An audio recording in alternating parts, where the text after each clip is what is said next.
Hey, welcome back, everybody, to the Financial Advisors Workshop. The Financial Advisors Workshop is the show where we interview financial advisors who are working with the public, serving the financial needs of Americans all over America. And today, we have a very, very interesting interview subject, and his name is Elliot Kallen. He's CEO, founder of Prosperity Financial and a couple of other companies he's going to tell us about. And welcome, Elliot, to the Financial Advisor Workshop. Brian, it is great to be here. Thanks for having me on. Well, good. Well, tell us about the other companies too. You got Prosperity, you got another one, another couple. Well, we started 30 years ago, Prosperity Financial Group. It's about a $500 million entity, just under that here, primarily in Northern California and primarily in the state of California, 6 advisors. Then about 8 years ago, we started Prosperity Wealth Management, a national firm. That's also about a $500 million and 55 advisors outside California. So we have 2 companies. And then 9 years ago, I started a charity foundation called A Brighter Day with the goal of stopping teen suicide and creating resources on stress and depression. And that's now in all 50 states. So I joke around, Brian, that 40 hours a week of work is part-time for me. It certainly is, for sure. Well, good. Well, how do you have time to run the business with all this activity going? Well, I'm out of balance every single day because somewhere along the line, I've got to be a husband and a partner for my wife. And then I need to be a dad. Thankfully, my kids are grown now, so I need to be a grandpa sometimes. But mostly, I make sure I work really hard to keep it in balance. Every entrepreneur is out of balance every single day. I don't care who they are. So if you can focus on what's important today and then be in the moment, and if the moment is being CEO or being a financial advisor of your organization, then you need to be that. But if that moment requires you to be a great husband or a great vacation mate, whatever, you need to be that too. So I give a lot of focus to that. Excellent. Well, good. Well, take us back to your days. You went to a Big Ten school. It wasn't Big Ten back then, but it was called Rutgers in New Jersey, right? It's the nickel and dime school, the State University of New Jersey at that time. We went there. I'm a local Jersey boy. There's a big part of me that has second thoughts about Rutgers and should have gone to Penn State, which is my first choice, but my dad got really sick and that didn't work out so well. But I went to Rutgers and I was a dual major like so many people of accounting and economics.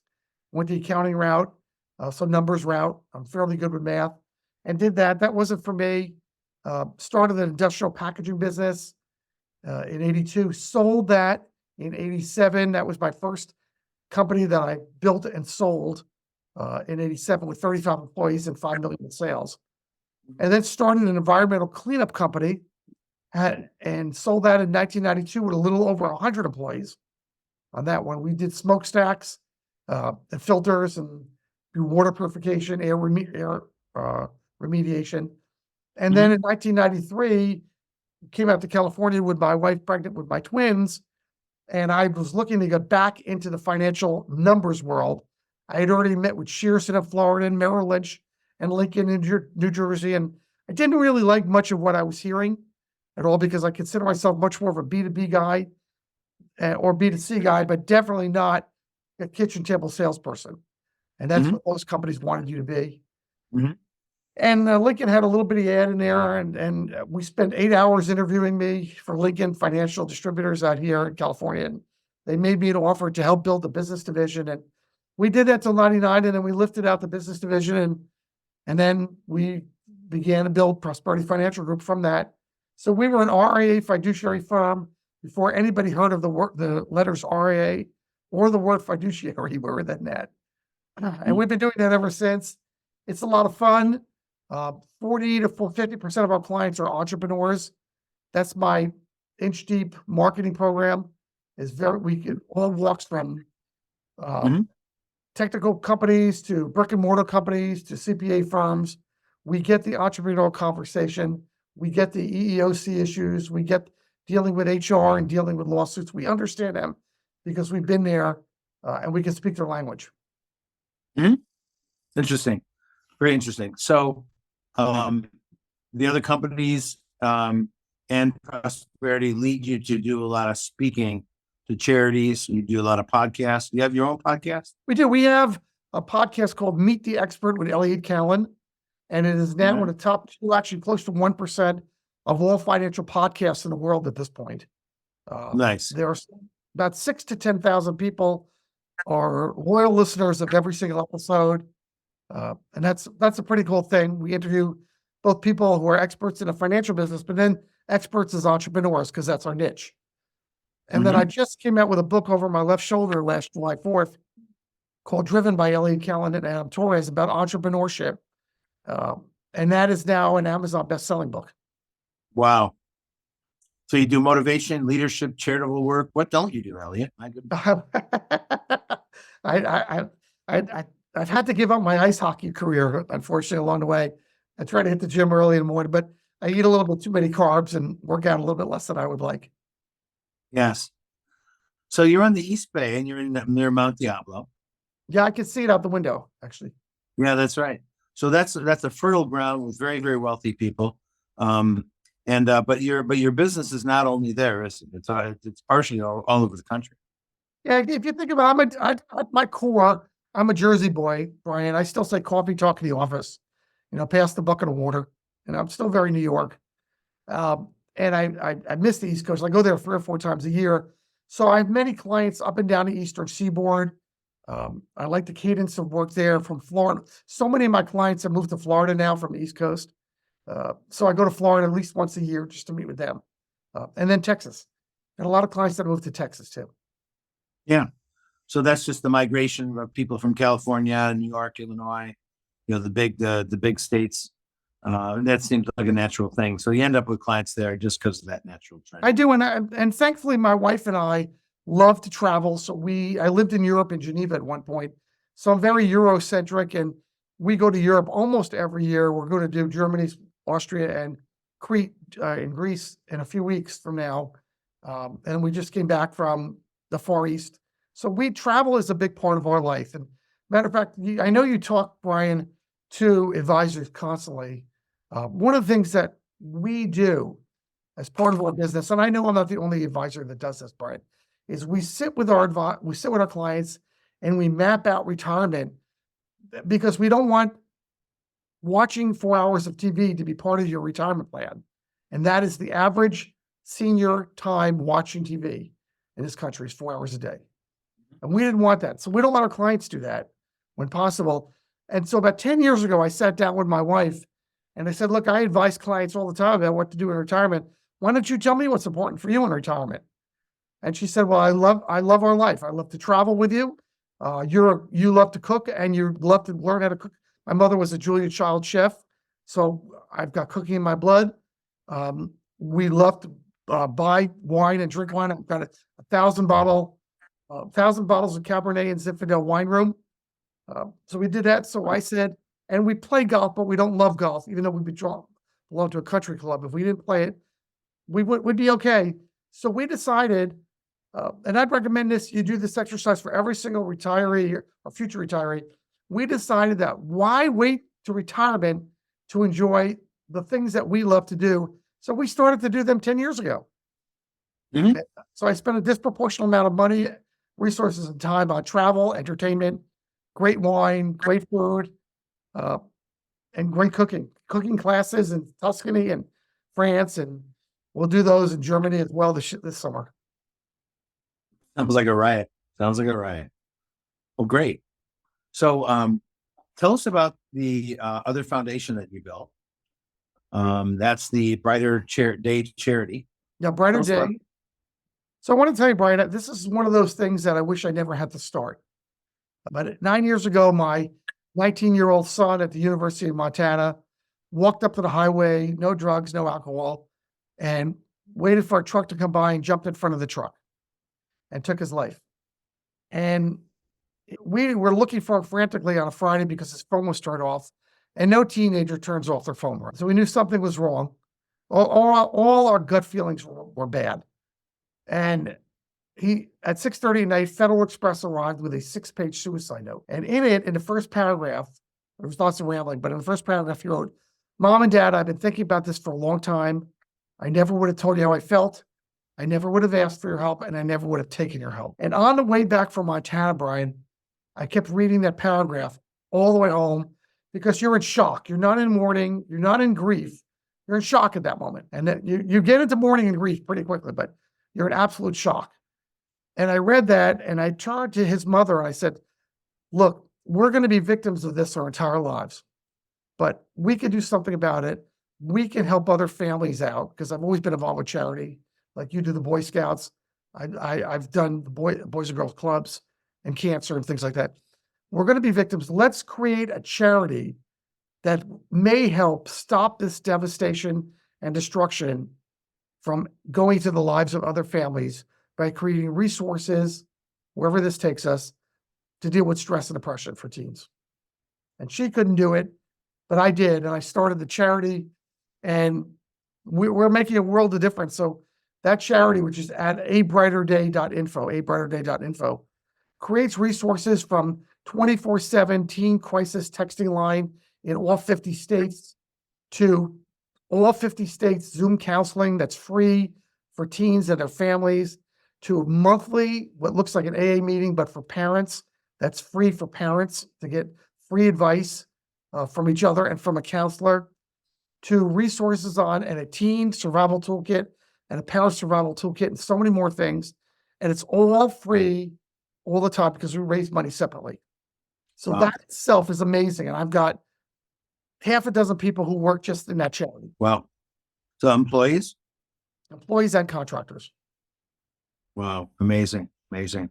Well, and you're making a difference, and you've taken a very, very sad situation and turned it into a real mission to help people around the country. So it's quite honorable. Thank you. Thank you. And, we're making a difference every day. Again, I wish my son was here for me to talk to, but I don't get that opportunity. So this is the next best thing. That's right. Wow. Very sobering, very sobering. But thank you for your service and turning it into something positive and not wallowing in it and just moving forward to do something positive about it, which is great. Thank you. Now you're also a podcast host, Elliot. You do the Meet the Expert podcast. Tell us about that. Called Meet the Expert with Elliot Kallen. So all my years, Brian, I have always been, because this is not my first merry-go-round or my first rodeo in being in business. This is my third, fourth, and fifth, but it's my third. And I've always done this, always understood, Brian, this amazing need to put money in marketing. Put money, not just in sales, but in marketing, creating opportunities. So when I came into this business, I was one of the early people at Lincoln to put together a website, to use electronics, to just be on top of, I'm not an electronics whiz. I just understood the need for this all the time. And so all my years, we've used piecemeal of website services, direct mail services, and so forth in different states. And in 2019, I got really frustrated and decided that I was going to bring a in-house marketing department and put it in place. Something the industry does not do a very good job with is in-house marketing. And so I went out and hired a marketing team, which now consists of 3 full-time people and some contractors. I put it in place, but COVID hit in March of 2020. And I had my marketing people looking at me, asking me if I was going to fire them because we didn't know where the world was going. And none of my clients wanted to talk to me. And I said, you know something? Let's create relevance for ourselves. Let's create videos. Let's create a podcast. Let's create a world-class newsletter that can be put around the world. Let's do that same thing for the charity, but let's do that. And we did. So we created Meet the Expert with Elliot Kallen, interviewing experts in our industry primarily, and sometimes just subject matter. It could be just about electric cars and lithium mining, or it could be about company, the experts behind the creation of Tesla and Facebook and how that worked. And we interview them, and then we put money behind each episode. There are about 65 episodes. And we put money behind those episodes to create a need. And that now is in the top 2% of the world. Wow. Wow. That's great. And then do your clients see all that as well? And that's a big program. Well, they see some of it because it's as easy to not see it as the delete button works. Let's be honest. They always do that. That's for sure. But there are people that, when I'm going around, sometimes they ask questions, saying, I saw an episode I've been wanting to ask you about. Like that. So it does happen. Or they'll read the newsletter. Like I wrote a newsletter, an article, one of my articles about a month ago. I said that when I saw oil hit $80 a barrel, I wrote an article for my newsletter that said, forget 3 or 4 price interest rate decreases this year. It's not happening. Just forget about it. Interest rates are going to, if anything, stay the same at best, but inflation is going to start working its way back up. And you're going to see it in oil and transportation. And now I just wrote an article following up on frozen vegetables that they're going up by 30 to 40% now because of transportation cost, and some demand has changed. So that's before the Fed announced anything. But I just saw the writing. And so people called me up and said, so what do we do with my bonds, Elliot? Because I know you've been telling me for years that bonds need interest rates to go down to really be good. And I said, well, let's diversify a little bit out of them, but not get rid of them. Well, look what's happened to bonds so far in the last 3 weeks is they stunk. They're terrible. Yeah.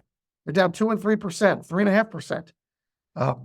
I wouldn't get out of them right now because now I think the worst is now behind us officially on this. But that was painful.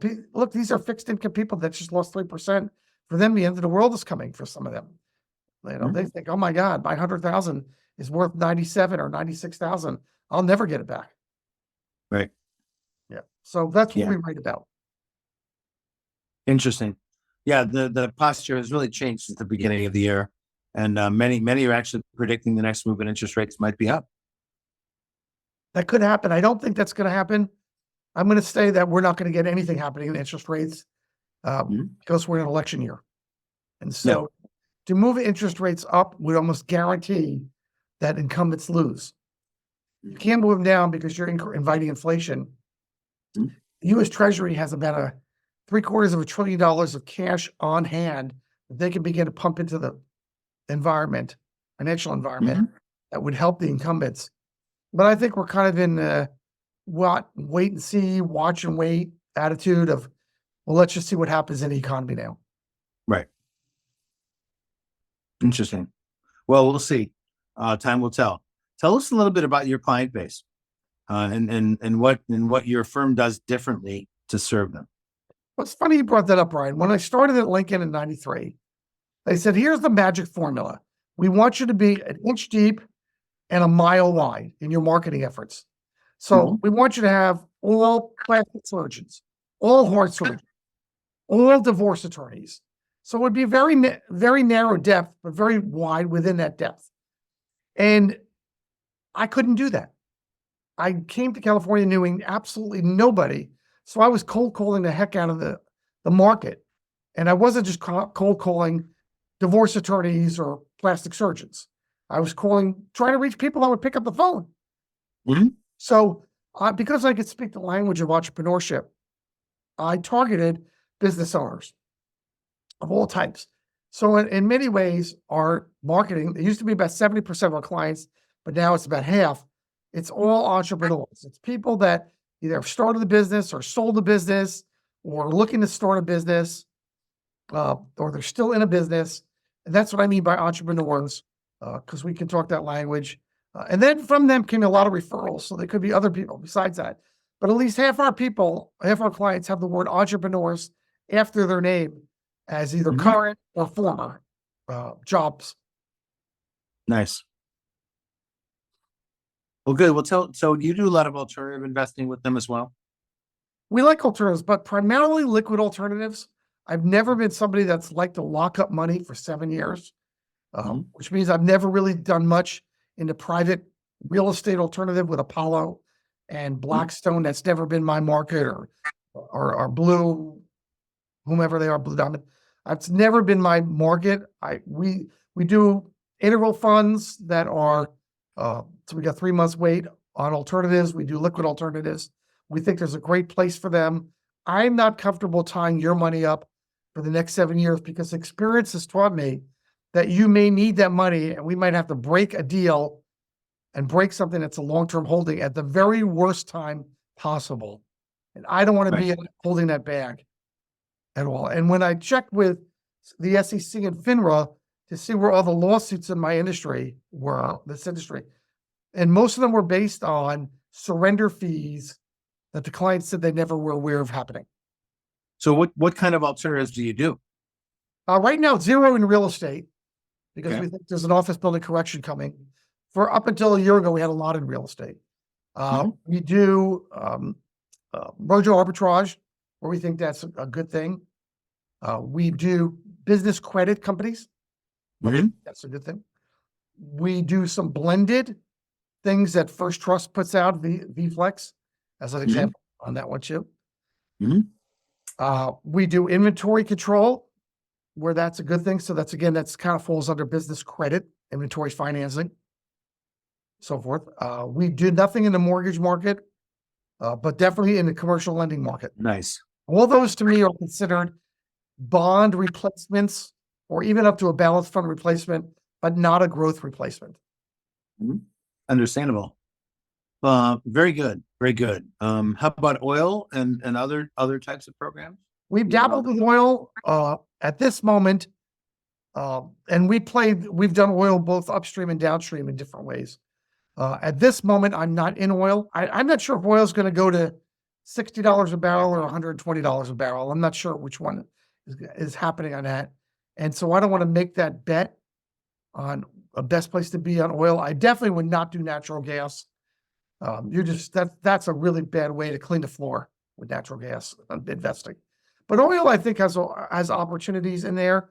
Bitcoin has some opportunities, but I do Bitcoin only when it's part of the hedging strategy, not when it's naked. Because I think Bitcoin can go to, I think it's a gold rush type of product. It can go to $150 Bitcoin, but it can go to 32 from 6 to 58 now.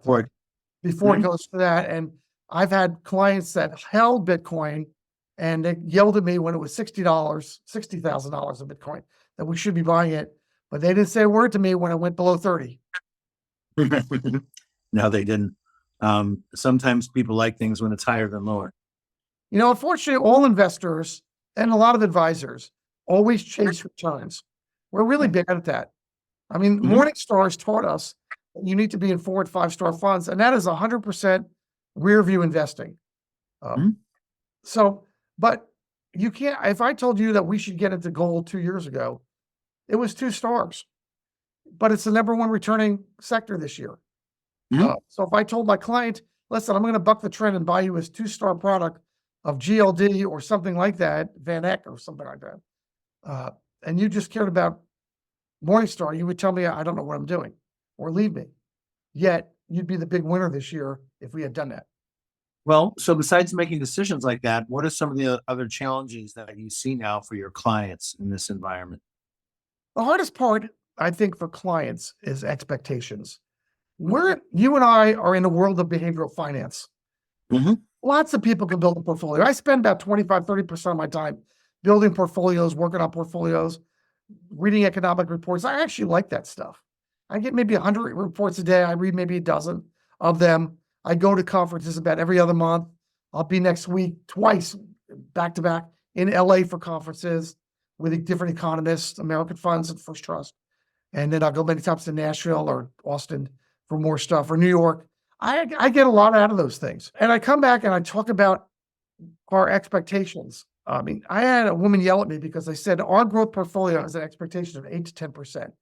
That's what I say publicly. I'd like it to make 25%, but I'm not going to tell you that. So I think 8 to 10% is reasonable for me to tell you that. She said, I could do that without you. If I can't make 30 with you, why am I going with you? And that's part of the problem. I heard this in 99 and 98 because I was here in 2000 when the world came apart. I heard this in 2007 when in 2008 the wheels came off again. Look, and so I understand that. So I try to keep my clients grounded and sober. So I want to exceed their expectations, but I don't want to. So I'd rather undersell and over deliver, but I definitely don't want to overpromise. That's good plan. So besides, the things you mentioned, what else are clients investing in? Is it primarily stock and bond portfolios in addition to maybe some alternatives? Yeah, we have alternatives. Even we have things that use hedging strategies or the 130-30 type of products. So they'll get some leverage in those too. But for the most part, I would say we are, like most major firms, we are top heavy with AI companies. We are on growth. We're focused on AI. 6 of my top 10 sectors that I talk about are all in the internet world or semiconductor world. 6 of 10. The seventh one is business credit. Wow. People that loan to companies where banks don't want that business anymore because that was up 30% last year. And the other three are a little mix and match. So Interesting.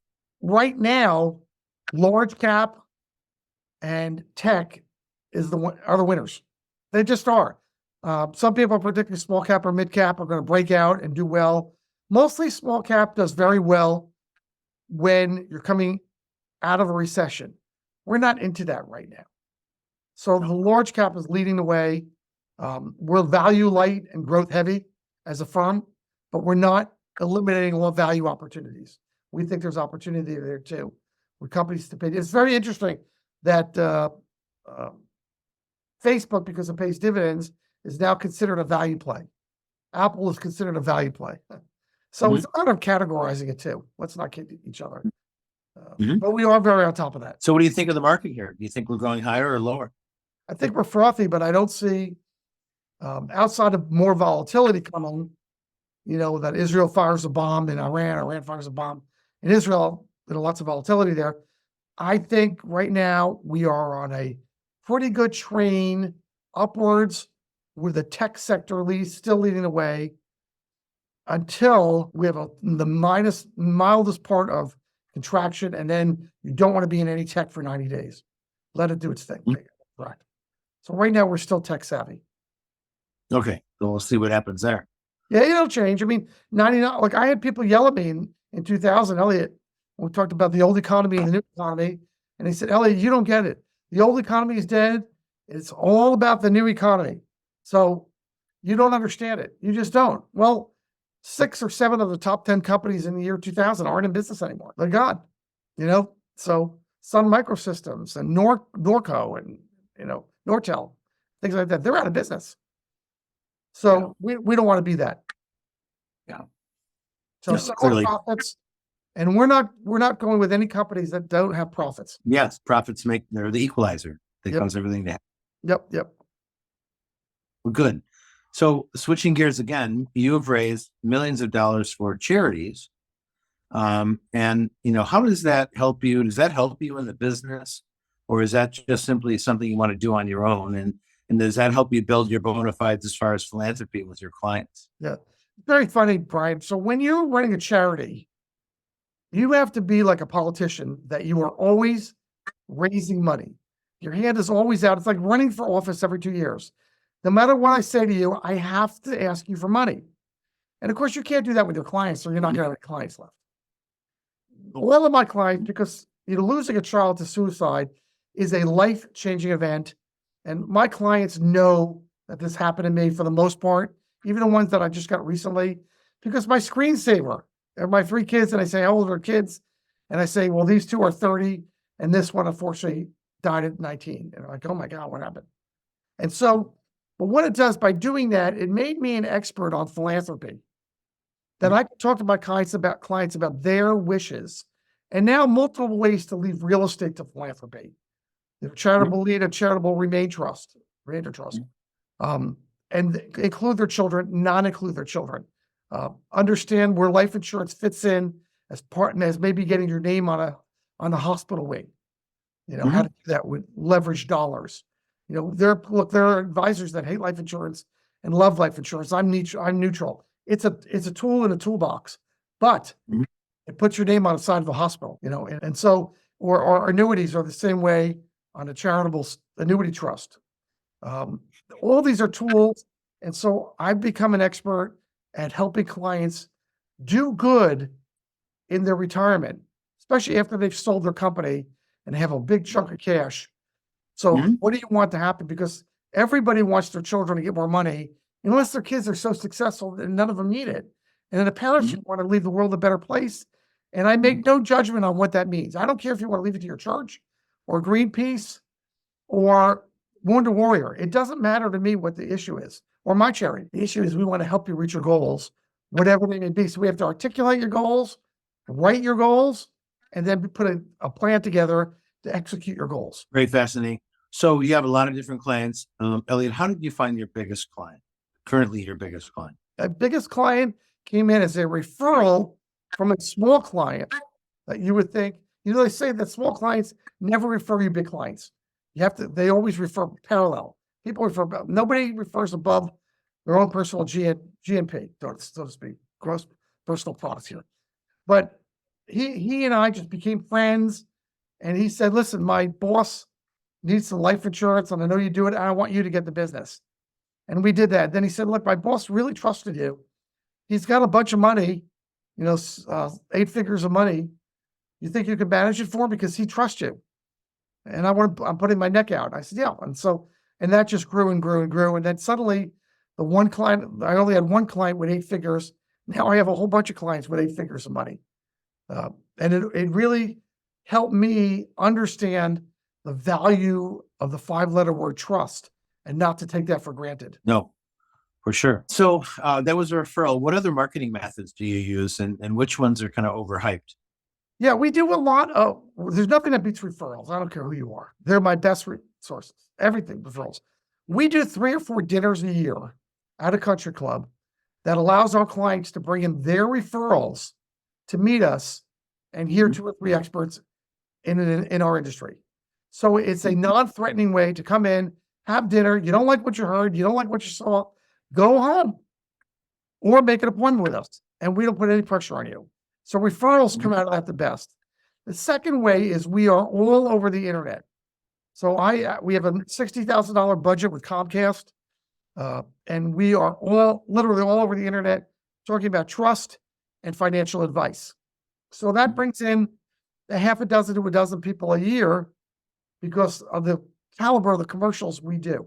And we're part of we advertise during the Warriors playoffs. We advertise during the NBA finals. We were not in the Super Bowl, but we're in the NFL playoffs.